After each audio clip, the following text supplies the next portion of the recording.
It was a great, great story. We have a new era in boxing. Mike Tyson at that time was RoboCop. He's by far one of the most compelling figures we've ever had. I don't care about living or dying. He was used as the vessel for other people's desires. You'd think they were struggling for control of a country. It's very difficult to fight when you're in that kind of situation. He was very, very insecure. I'm not going to change my way for nobody. He could never control his emotion.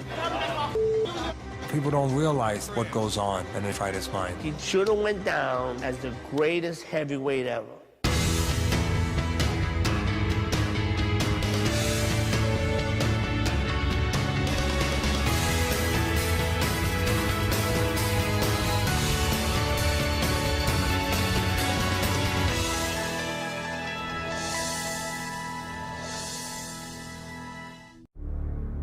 Just Mike, you know, man, I'm a peasant, man. I'm here to entertain the people. I'm no elite person or anything, even though sometimes you may think I am, because at one stage I have my little jewelry and all my little girlfriends and my big cars and everything, but I realize as life goes on, and at one point I thought life was about acquiring anything. I was explaining this before, but as I get older, life is totally about losing everything, because as life goes on, we lose more than we acquire.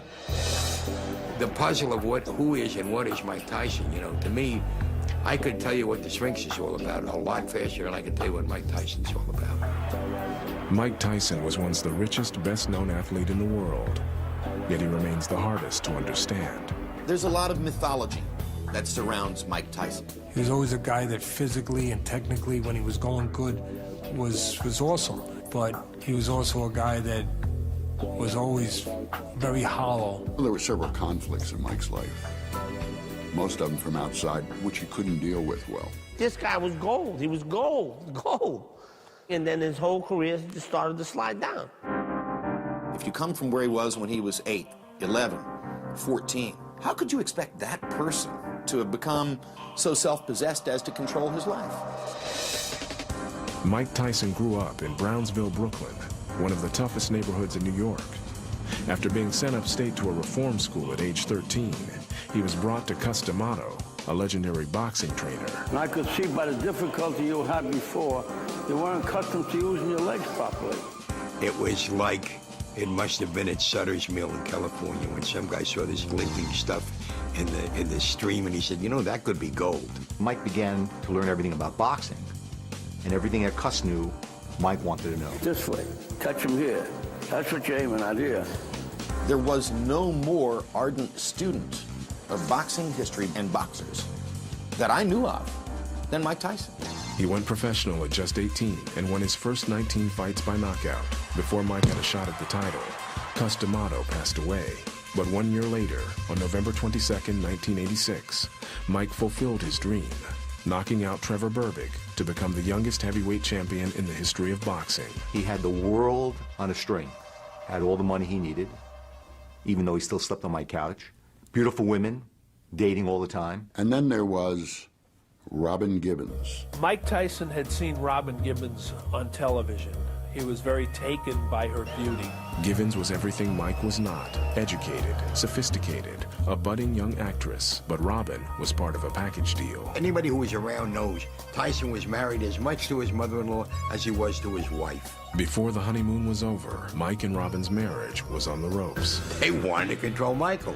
And they only wanted to control Michael for as long as they could set up a situation where this is a sick guy, why should my daughter be married to him? He needs help, and by the way, we'll take half the money. What's it been like, this roller coaster? It's been torture. It's been pure hell. After just 8 months, Mike's dream marriage had ended in humiliation. Don King, the flamboyant and ever-present promoter, swooped in. Don was a man on a mission. Now that mother-in-law and the wife were out of the picture, it was King's chance to move in. It wasn't more than 6 or 8 months between the time when Mike was totally cocooned in that effective system and when he became an utterly free man, capable of making every mistake known to man and having every excuse continually made for him. When Tyson and King arrived in Tokyo in January of 1990, To defend Tyson's title against underdog Buster Douglas, no one, including the challenger himself, expected Tyson to have any trouble. Mike Tyson worked out in Tokyo. You had 1,000 people from the media, flash bulbs, TV cameras, everything. Now Buster Douglas worked out 10 minutes later in the same spot. 3 reporters stayed for Buster Douglas's workout. And I'll never forget, Douglas looked at the ground and he said, man, I just hope I can make it through the first round. As soon as the first round began, I saw that Mike had no confidence. He walks into the ring and I say, he's not in shape. He is not in shape. Good balance, his legs together as Buster's landing these. Oh, nice uppercut by Buster Douglas. Look at this. He's knocked Mike Tyson down for the first time. It was like the earth had been pulled from its axis in boxing. And then suddenly, if you looked up Vincible in the dictionary, you'd find Mike Tyson's picture there after this fight. I mean, it is a traumatic experience. Out of the ring, things weren't much better. Without his wife, his title, or any of the people who helped build him up, Mike Tyson slid into an abyss of harassment lawsuits, assault charges, and eventually, a conviction for the rape of an 18-year-old beauty contestant. We've seen so many times recently where it doesn't matter what a superstar does, it's okay. He can brag about it in his books, he can demonstrate it in the public eye, and as long as it's him, it's all right. After spending 3 years in prison, Mike was no longer the feared heavyweight he once was. Boxers who are well along the way and go to jail, they're nothing when they come out generally. Now Mike Tyson became fair game for everybody. So how do you mask that? Mask it by living bigger and better all the time. Spend more money. Buy more Bentleys. Be on more magazine covers. Become a bigger and bigger and bigger public icon. With all of that, maybe you could mask the fact that you were gradually slipping as a fighter. By the time he fought Lennox Lewis in his final title bout in 2002, those who knew boxing knew Mike Tyson didn't have a chance. I will never watch that fight because I want to remember Mike Tyson as the great fighter he was. I just don't have it in me no more. I could beat everything. I just don't believe I could beat Father Time. I don't have the desire and discipline to do this stuff anymore. I guess he didn't know that his life was no longer his own, that it would be the IRS's agenda, everybody else who had some hold on his bank account at that time. And he would have to go back into the ring against Danny Williams, Clifford Etienne, Kevin McBride, until finally he could sit down and basically say to the world one last time, let me go. I'm done. But Mike is still trying to fight his way out of debt. 20 years after winning his first championship, he is performing boxing exhibitions to keep himself from becoming yet another tragic boxing story. I think I'm very useless to society. I don't think I'm worthy of the people to come out and see me, but they do. If I don't get out of these financial quagmires, there's a possibility I may have to be a punching bag for somebody. His fall is famous, but the reasons are as complex as Mike Tyson himself.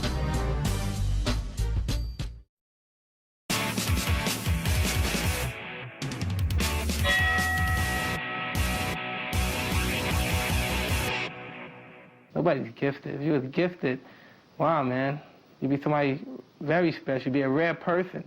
But you're not gifted. You're never born that way. Some people say they're born that way. They're not born that way.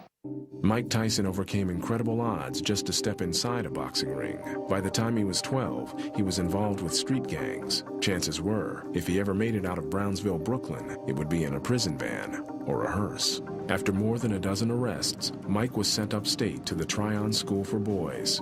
It was there that he heard about a special program run by a counselor and former professional boxer, Bobby Stewart. He said, I wanted to come and see you. Mr. Stewart, I want to work with you, and I wouldn't even hear. I said, all these kids want to be fighters. I said, but they don't have the nerve to work and stuff like that, and stay out of trouble. You can't be in trouble and be a fighter. But I said, let's see your behavior. Let's see how things happen. Well, 2 weeks go by, and not a problem. Mike turned himself around. He went from a 4th to a 7th grade reading level in 3 months, and he practiced boxing every chance he could. And the third shift staff would tell me, write me notes, leave me notes. The next day, said, Bob, we got to do something with this kid. Well, it was 3 o'clock in the morning, and he said, the kid is still practicing what you showed him. In the dark, the lights are out. With that work ethic, he would have succeeded at whatever he took up. Mike Tyson was still only 13 years old, but Stewart knew he would have to find someone to take Mike to the next level. He arranged to take him off the school grounds to meet the legendary boxing trainer, Cus D'Amato, at his gym above the police station in nearby Catskill, New York. He didn't know how to fight, but you could see the physicality. You could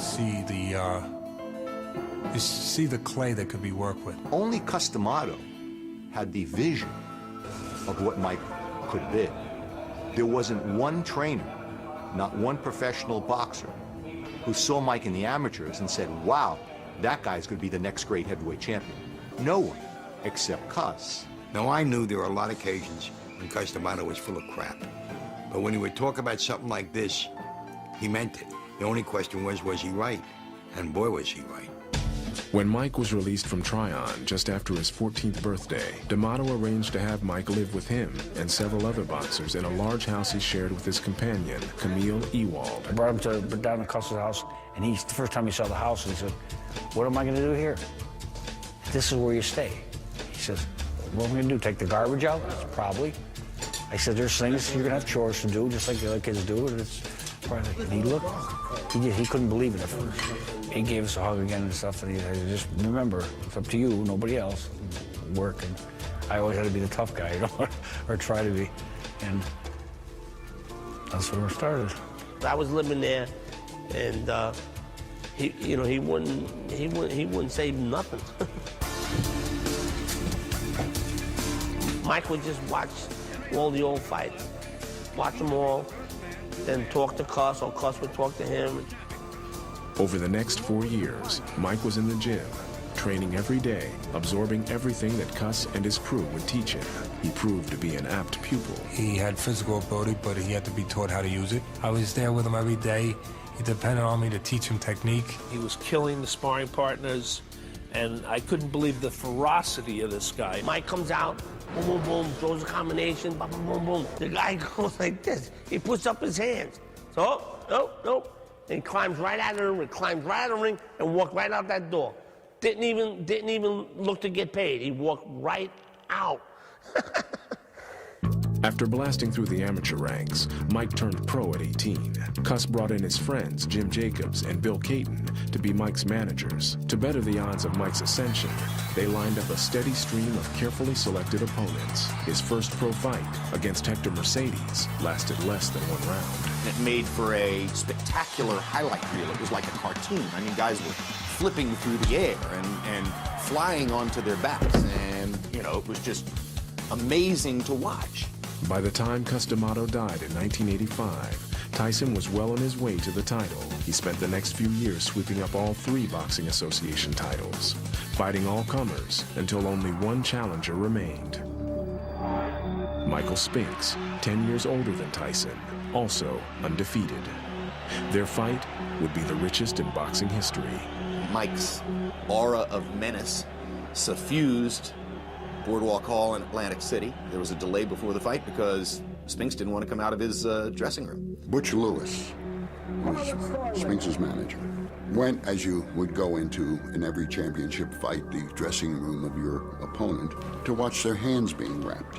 I had just finished taping his hands, and so Butch Lewis tried to make a thing about it. Which so aggravated Mike, who was already on edge, that he threw his hand out through a wall. Spinks had heard that, and that it was the sound of Mike punching the hole through the wall which had prompted Michael to be reticent about coming into the ring. You see, he was like a little nervous.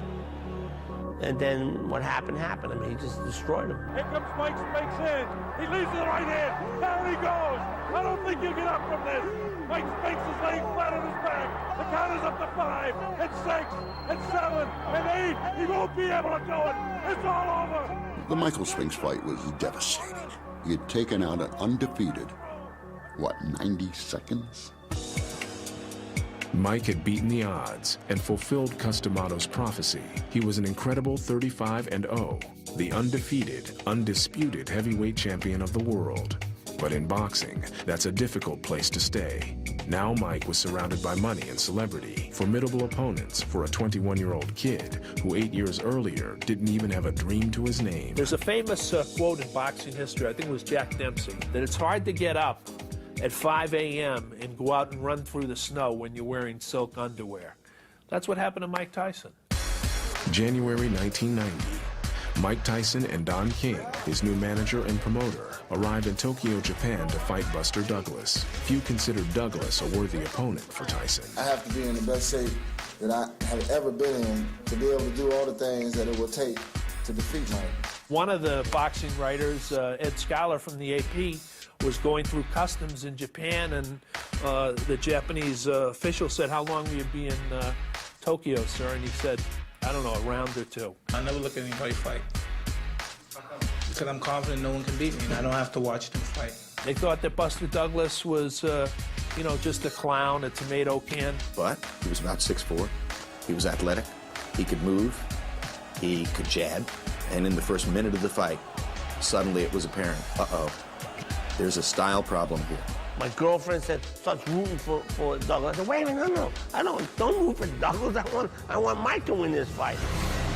2/3 of the way through the 8th round, he came off the ropes with a punch from hell. The referee began counting. 2, 3, 4. Mike, great performance. You know, you got a tough time, but you won and you're still heavyweight champion. Now Douglas is on the floor. 9. The guy gets up at 9.99. What makes him get up at 9.99? Then go back out. And a round later, knock out Mike Tyson. Now, that's fate. 3 years and 2 months after overcoming incredible odds to win the heavyweight title, the odds had already caught up with Mike Tyson. His future was anyone's guess.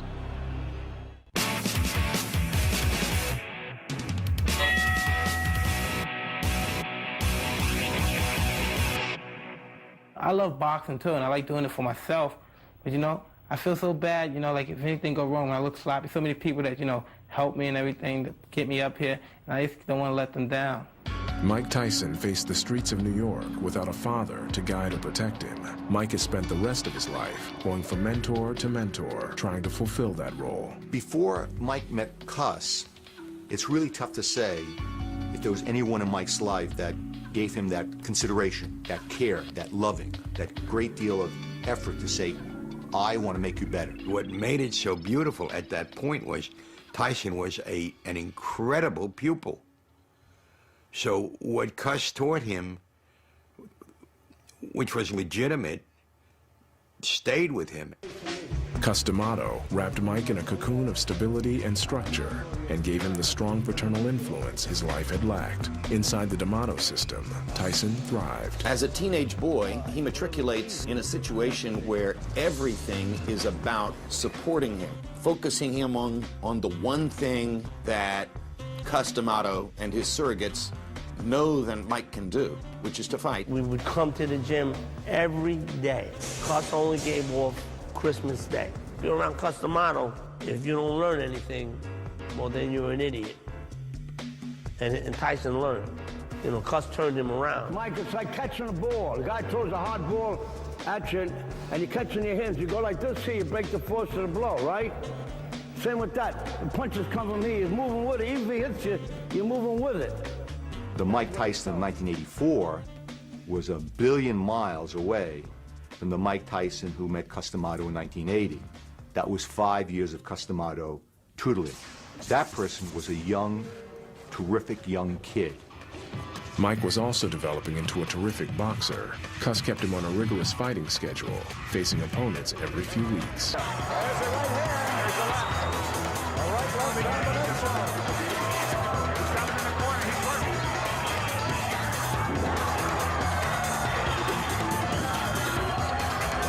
Hey, Cus, 8-second knockout in the first round.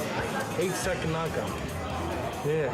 Cus D'Amato wasn't just a guy that showed you how to jab, how to slip a punch. He knew that every fighter has fear and you have to control fear. If you believed in what he preached, well, it certainly served Mike Tyson very well. Keep him busy, and that's the one thing that Cus said. If you don't keep him busy, he's going to get in trouble. Cus said that. Mike was carefully and calculatingly taught by Cus that Cus would not be there forever. You've got great people around you. You'll trust them. You'll find that they love you like I do, and you'll be fine. On November 4th, 1985, the man Mike looked to for guidance passed on. When Cus died, I was coming out of the hospital and Tyson was coming in. And I told Mike about Cus. And he started to cry right away. As Cus had planned, the team around Mike protected him and kept him focused on fulfilling Cus's prophecy that he would become heavyweight champion of the world. 1 year later, against WBC champion Trevor Berbick, Mike finally got his chance. He couldn't disappoint himself. He couldn't disappoint Cus. He couldn't permit anybody else to intrude on this journey he was on. Yeah, I definitely knew he was going to win that fight. When I was the fighter, I was a left hooker. And that's why I started, I used to tell Mike, throw the left hook, throw the left hook, throw the left hook. Berbick is down.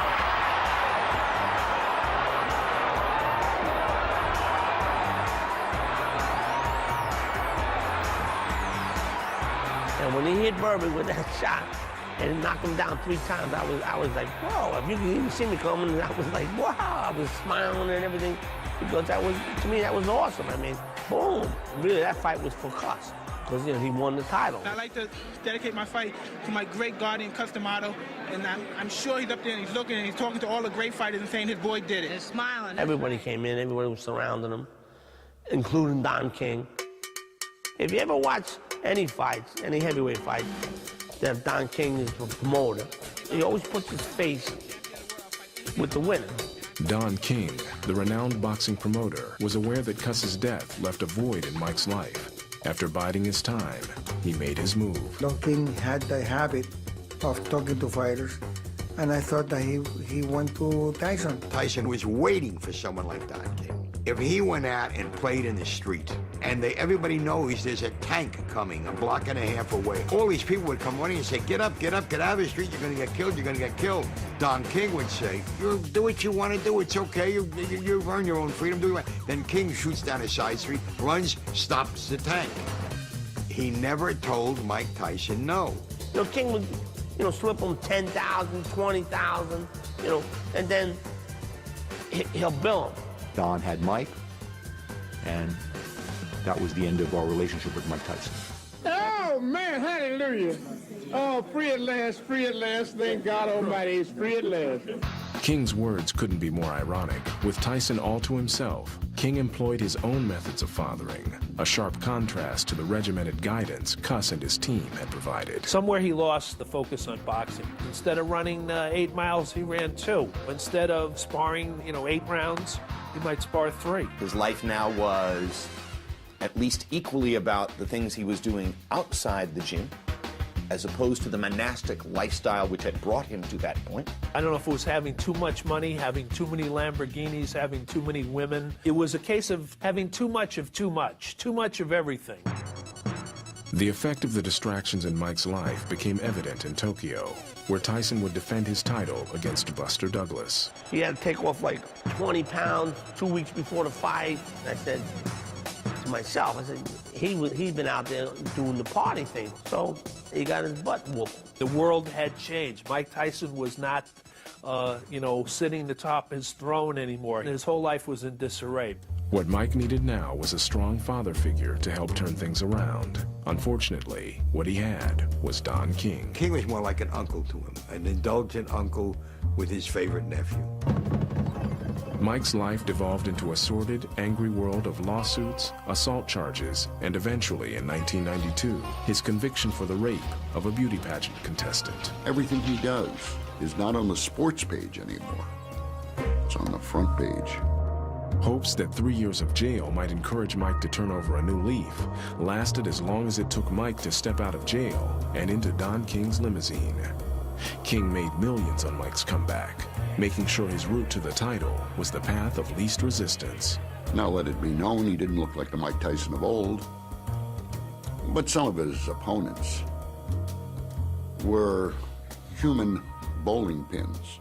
When I wrapped Mike Tyson in a cocoon of horror,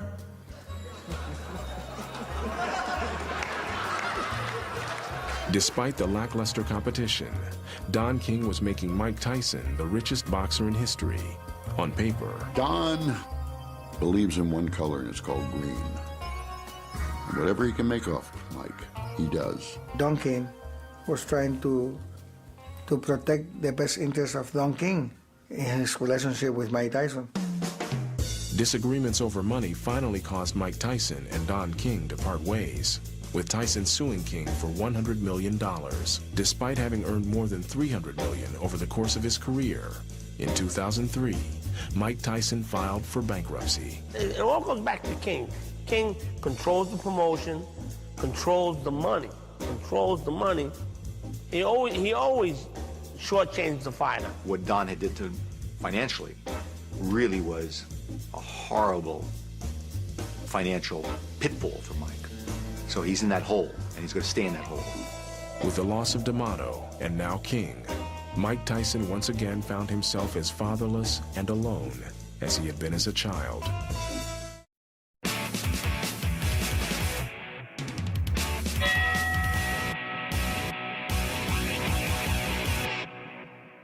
I like being a little arrogant. That's the way I am. I've always been that way. A little bit spoiled. It's not, you know, I don't bother nobody. Nobody bothers me. They won't have any, you know, say-so about it. Since his childhood, Mike Tyson has always wrestled with the rules of society, even when protected in the custody of Cus D'Amato. There's stories that he had problems in the school, and he did have a problem in the school, because some teacher, you know, was like being too bossy to him or whatever, and Mike, you know, turned over a table or something. Mike was not exactly growing up in a suburb of New Jersey, which was very nice and calm and peaceful. Mike was a bad kid. It was being said that he was basically pushing girls in the hallway, you know, off into the bathroom and, you know, having his way or trying to have his way, and things were getting out of control, and apparently Cus was aware of a lot of it. Mike Tyson could break 8 rules and stay in the house in Catskill. Joe Jones might break 1 or 2 rules and have to hit the highway. I was very angry at Cus for allowing this to happen, because I felt that they were being tolerable of this, and maybe they didn't realize what it was going to lead to. It was always a tenuous thread, the connection between the kid from Brownsville who was not civilized and the civilized world in which he needed to function to accomplish what they wanted to accomplish. That's it. See, ain't no way he's going to hit you then, right? And remember, it's always good to throw the punch where you could hit him and he can't hit you. That's what the science of boxing is all about. I think Cus loved Tyson, in a way. Cus just wanted to preserve this one shot to prove the whole world was wrong. The whole world is wrong. I haven't lost it. Social graces, social development, any additional education to develop his personality and made Mike Tyson a smoother guy. It just never happened. He was a child who had to be nurtured and taken care of, or else all hell was going to break loose. As his entrance into adulthood coincided with his entrance into fame and celebrity, Mike found himself ill-equipped to deal with the pressures of his new lifestyle, most notably in his relationships with women. He always felt that, you know, the women who were coming after him, and he was right about 99.9%, were only coming after him because now he's heavyweight champion, now he's got plenty of money. He needed someone or something to serve as a mooring, as a touchstone in his life, to make him feel whole. Along came Robin Givens. You know, he'd seen this raving beauty on television. She had a measure of fame. Mike felt that she had a genuine love for him. I thought if Mike gets married, it would make him more calm. He'd have the family he always wanted. Robin's a superstar, not like she needs the money. But even as newlyweds, their relationship was anything but normal. Robin came as a package deal, and her mother, Ruth Roper, moved in with them. Suddenly, there was a new team calling the shots. Givens and really the mother, they just turned it, they just flipped his head. She told Bill and Jim she's Mrs. Mike Tyson, and she's taking over. Things just started to unravel. Like, you know, I remember they called me up and they wanted me to train Tyson in the mansion he had in New Jersey. And I said, no, I want him to stay here in Cus's gym. Because, you know, Cus's spirit, as far as I'm concerned, is in this gym. Tyson always did that, but at this point in time, all of a sudden, he became a prima donna.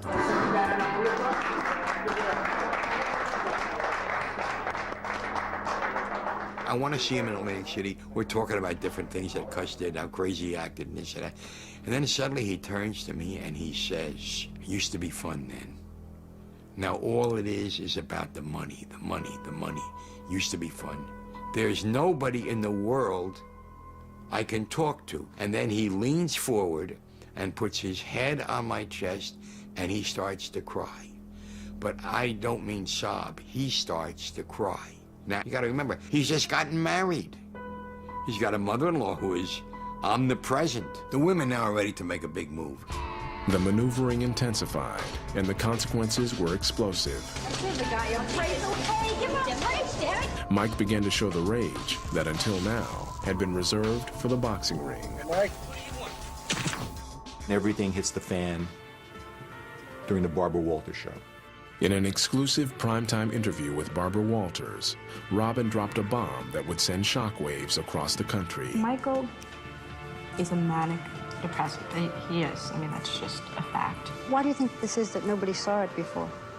The Customato didn't see it. I can't imagine that anyone could live with Mike Tyson and not recognize that there was a problem. So why wasn't it treated? I think he did exceptionally well in the ring. And the way that they chose to handle it was to keep him in the ring. Why embarrass Mike in front of the entire world?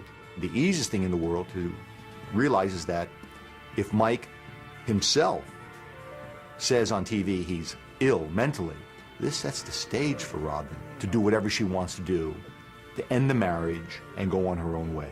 Like I said, the illness is there and it has to be taken care of. It all culminated with this big blow-up at the mansion in Bernardsville, where Mike Tyson supposedly took the instruments that go with the fireplace and threw them around. Suffice to say that the next moves were made by the divorce lawyers. After Robin Givens left him, Tyson's relationships with women started down a dangerous course. He goes to judge a beauty contest in Indianapolis.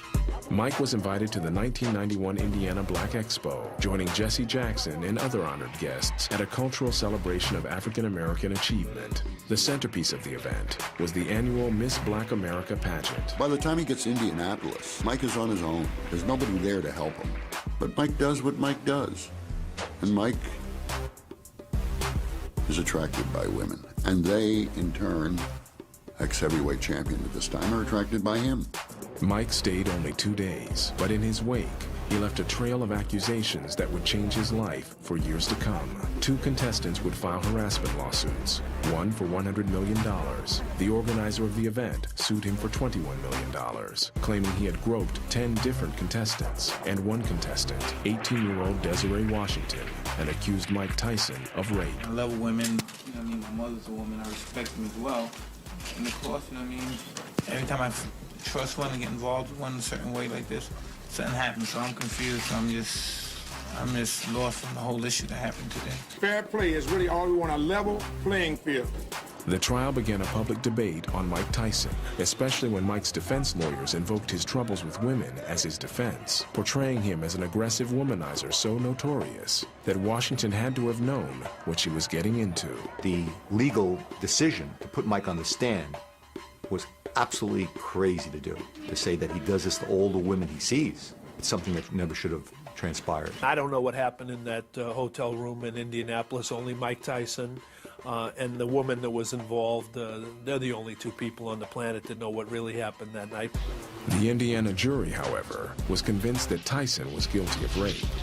He was sentenced to 6 years in an Indiana correctional facility. For the first time, Mike was held accountable for his actions.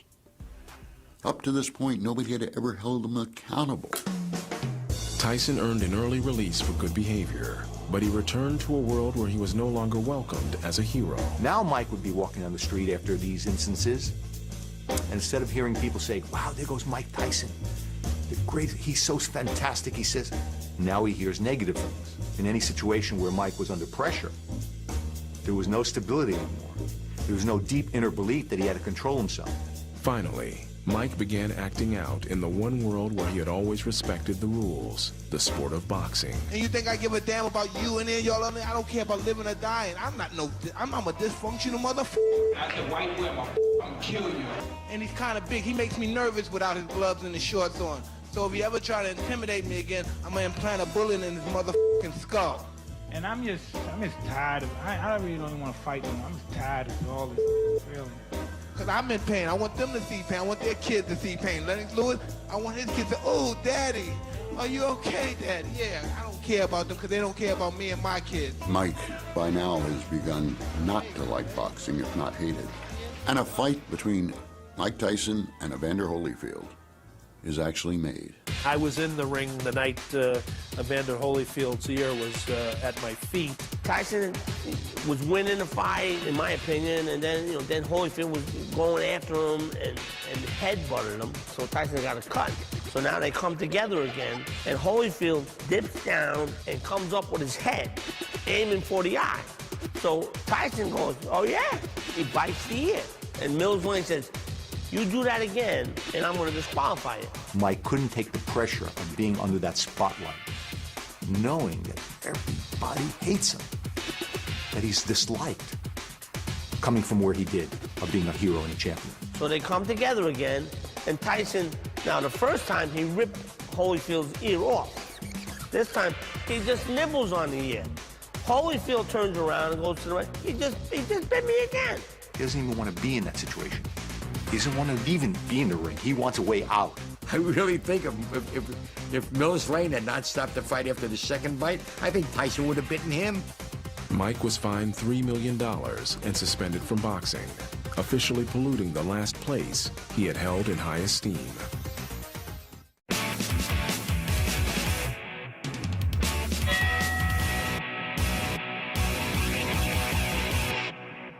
People treat me well, I treat them well. But I'm not gonna, change my ways for nobody.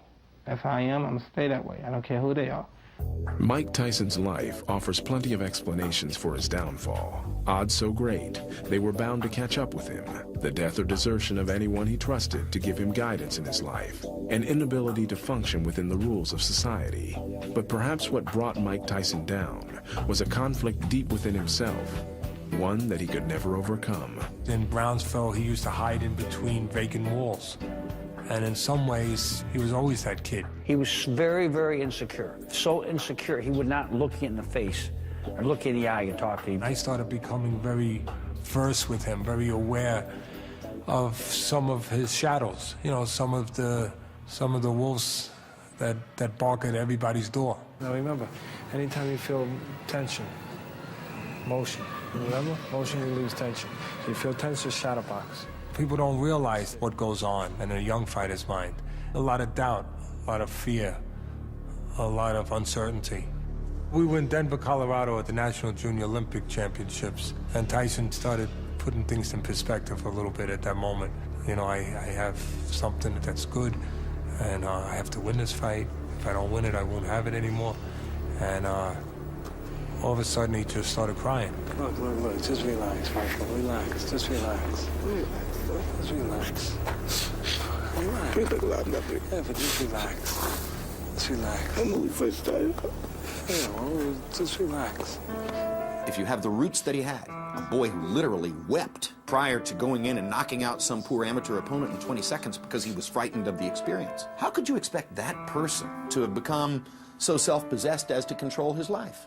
He never really believed in himself the way that you would think that it should be for a guy with that much ability and with that much accomplishment.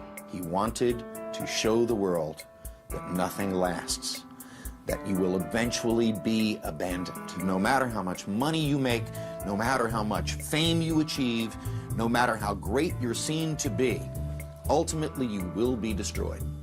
I think that Mike believed that, knew that from the beginning, and unconsciously constructed it throughout his whole career. 234.5 for Iron Mike Tyson. The anticipated end came in 2002, 16 years after Mike Tyson won his first world title. Now, deep in debt, Mike Tyson's final championship fight was less a shot at the title than an opportunity to get out of boxing. Mike Tyson was going to fight Lennox Lewis. And in this major presentation, they bring out Mike Tyson. And now, Lennox Lewis! Tyson gets off his and marches over to Lewis. And it's out of control. It made the ear-biting incident almost look civilized.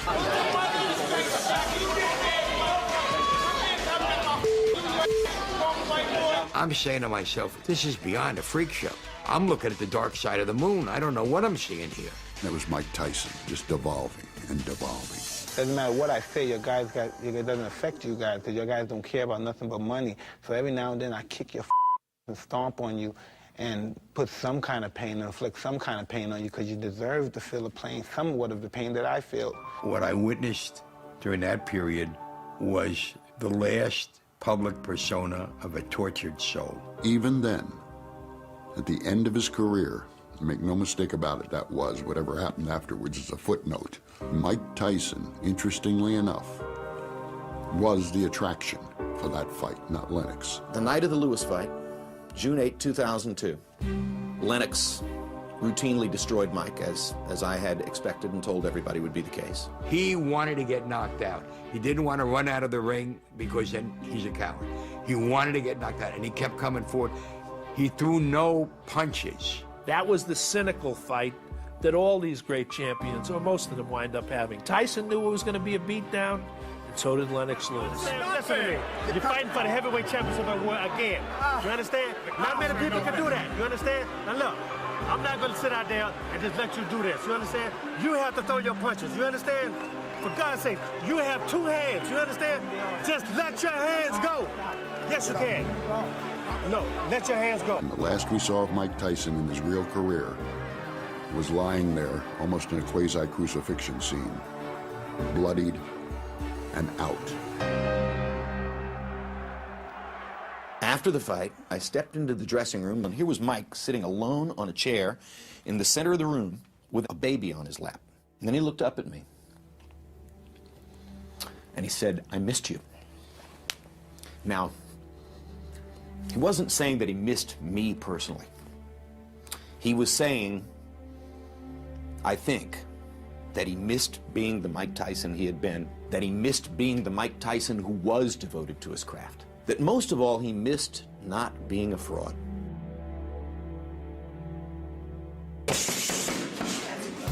But the Lewis fight didn't free him. Mired in bankruptcy, Mike returns to the ring today, not for cuss, not for a title, but to pay the bills. It's hard for me to fight, you know.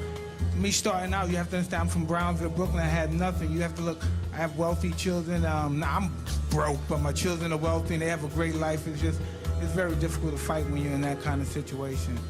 And so the career of one of our greatest sports heroes will end not with a bang, but with a whimper. People, their memories are short. What they have to remember, he was 35-0 with 31 knockouts.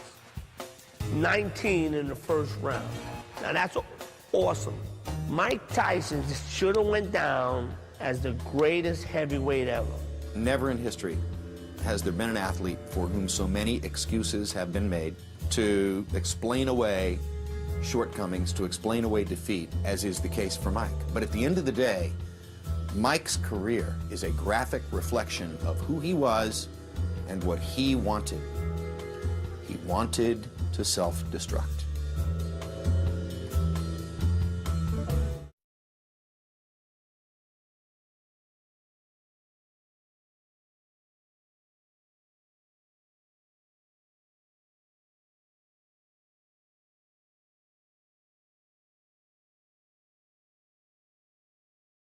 He was very taken by her beauty. Givens was everything Mike was not. Educated, sophisticated, a budding young actress. But Robin was part of a package deal. Anybody who was around knows Tyson was married as much to his mother-in-law as he was to his wife. Before the honeymoon was over, Mike and Robin's marriage was on the ropes. They wanted to control Michael.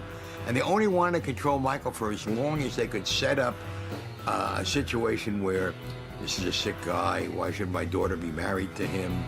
He needs help. And by the way, we'll take half the money. What's it been like this roller coaster. It's been torture. It's been pure hell. After just 8 months, Mike's dream marriage had ended in humiliation. Don King, the flamboyant and ever-present promoter, swooped in. Don was a man on a mission. Now that mother-in-law and the wife were out of the picture, it was King's chance to move in. It wasn't more than 6 or 8 months between the time when Mike was totally cocooned in that effective system and when he became an utterly free man. At one point, I thought life was about acquiring anything. I was explaining this before, but as I get older, life is totally about losing everything, because as life goes on, we lose more than we acquire.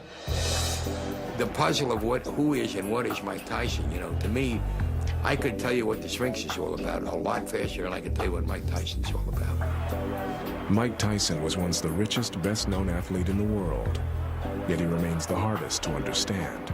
There's a lot of mythology that surrounds Mike Tyson. He was always a guy that physically and technically, when he was going good, was awesome. But he was also a guy that was always very hollow. There were several conflicts in Mike's life, most of them from outside, which he couldn't deal with well. This guy was gold. He was gold. And then his whole career just started to slide down. If you come from where he was when he was 8, 11, 14, how could you expect that person to have become so self-possessed as to control his life? Mike Tyson grew up in Brownsville, Brooklyn, one of the toughest neighborhoods in New York. After being sent upstate, capable of making every mistake known to man and having every excuse continually made for him. When Tyson and King arrived in Tokyo in January of 1990 to defend Tyson's title against underdog Buster Douglas, no one, including the challenger himself, expected Tyson to have any trouble. Mike Tyson worked out in Tokyo. You had 1,000 people from the media, flashbulbs, TV cameras, everything. Now Buster Douglas worked out 10 minutes later in the same spot. 3 reporters stayed for Buster Douglas's workout. And I'll never forget, Douglas looked at the ground and he said, "Man, I just hope I can make it through the first round." As soon as the first round began, I saw that Mike had no confidence. He walks into the ring and I say, he's not in shape. He is not in shape. Good balance, his legs together as Buster's landing these. Oh, nice uppercut by Buster Douglas. Look at this. He's knocked Mike Tyson down for the first time. It was like the earth had been pulled from its axis in boxing. And then suddenly, if you looked up Vincible in the dictionary, you'd find Mike. It was a great, great story. We have a new era in boxing. Mike Tyson at that time was RoboCop. He's by far one of the most compelling figures we've ever had. I don't care about living or dying. He was used as the vessel for other people's desires. You'd think they were struggling for control of a country. It's very difficult to fight when you're in that kind of situation. He was very, very insecure. I'm not going to change my way for nobody. He could never control his emotion. People don't realize what goes on in a fighter's mind. He should have went down as the greatest heavyweight ever.